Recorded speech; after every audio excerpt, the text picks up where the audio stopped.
What's going on, guys? It's Jordan, and in today's video, I'll be going over my top 10 quarterbacks from the 2021 season based on their performance. Let me say that again. This list will be primarily based off of how these guys performed in the 2021 season. Guys that missed a large chunk of the season like Lamar Jackson will not be incorporated onto my list. Let's go ahead and get right into it. At number 10, I've got Kirk Cousins. Kirk Cousins gets a lot of hate, but he's definitely a franchise quarterback. He has his issues and may never get his team to a Super Bowl, but he is a better quarterback than most teams currently have at the position right now. Kirk Cousins finished the season 9th in passing yards, 9th in touchdowns, 15th in quarterback rating, and had the third least amount of interceptions thrown in the entire league. Kirk Cousins had a Pro Football Focus rating of 88.2. At number 9, I've got Kyler Murray. Kyler Murray and the Cardinals came flying into the season with a 7-0 record and had many thinking that they were the team to beat in the entire NFL. However, Arizona struggled mightily down the stretch, finishing with an 11-6 record and getting absolutely thrashed in the wildcard round by the future Super Bowl champion Los Angeles Rams. Kyler Murray still put up great numbers for the team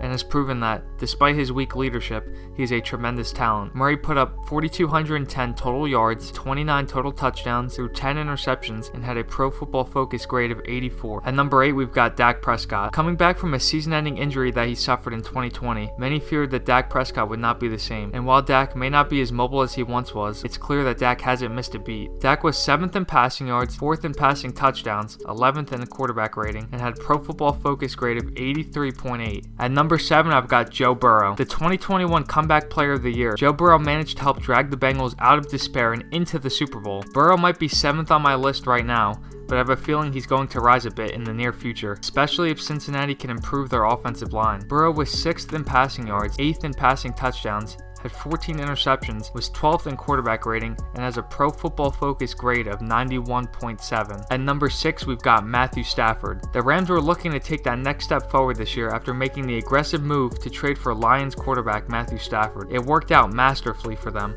as Stafford tossed 41 touchdowns and led the team to a Super Bowl championship. Stafford occasionally becomes too trigger happy with the football, but when he's at his best, there aren't many in this league that can play at his level. Stafford was 3rd in passing yards, 2nd in touchdowns, 4th in quarterback rating, threw the second most interceptions in the NFL, and has a Pro Football Focus grade of 80.7. At number 5, we've got Justin Herbert. The Chargers fell just short of playoff contention in 2021, but Justin Herbert was an absolute stud for them in their last game, throwing for nearly 400 yards and 3 touchdowns in what was a make-or-break game for the team. Herbert broke the team's record for touchdown passes, completions, and passing yards in a single season. The Chargers can become Super Bowl contenders very soon if they play their cards right and build around him properly. At number 4, we've got Josh Allen. Josh Allen had an absolutely magical season for the Bills in 2021. It's just a shame due to how it ended. I think everyone remembers the AFC divisional round when the Chiefs managed to drive down the field with 13 seconds, kick a game-tying field goal,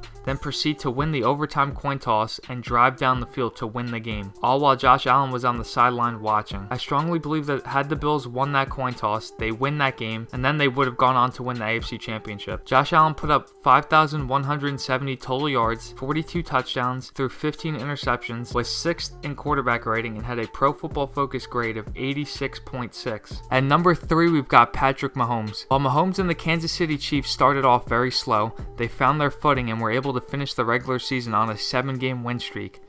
Obviously, they went to the playoffs as the prime favorites to win the Super Bowl, but ultimately failed to do so in embarrassing fashion. Not the ending Chiefs fans wanted, but it doesn't change the fact that Patrick Mahomes is going to be one of the best quarterbacks in football for the near future. Mahomes was 4th in passing yards, 4th in touchdowns, 5th in quarterback rating, threw 13 interceptions, and had a Pro Football Focus rating of 77.5. At number 2 on the list, we have Tom Brady, the greatest quarterback in NFL history. Brady proved that even at 44 years of age, he can still throw the rock and put up eye-popping stats like no other. Although he couldn't quite pull off the comeback against the Rams in the divisional round, he didn't have to win that game to prove anything to anyone. His legacy is already solidified as the greatest quarterback to ever grace the gridiron, and the Buccaneers will take a huge step back in 2022 if they cannot secure one of these big-name quarterbacks on the trade block. Brady threw for 5,316 yards, 43 touchdowns, had a 68.1 quarterback rating, threw 12 interceptions, and had a Pro Football Focus grade of 92. And at number 1, we have Aaron Rodgers. The only answer for who the best quarterback was this year is Aaron Rodgers. Although the Packers absolutely played down to their competition in the playoffs,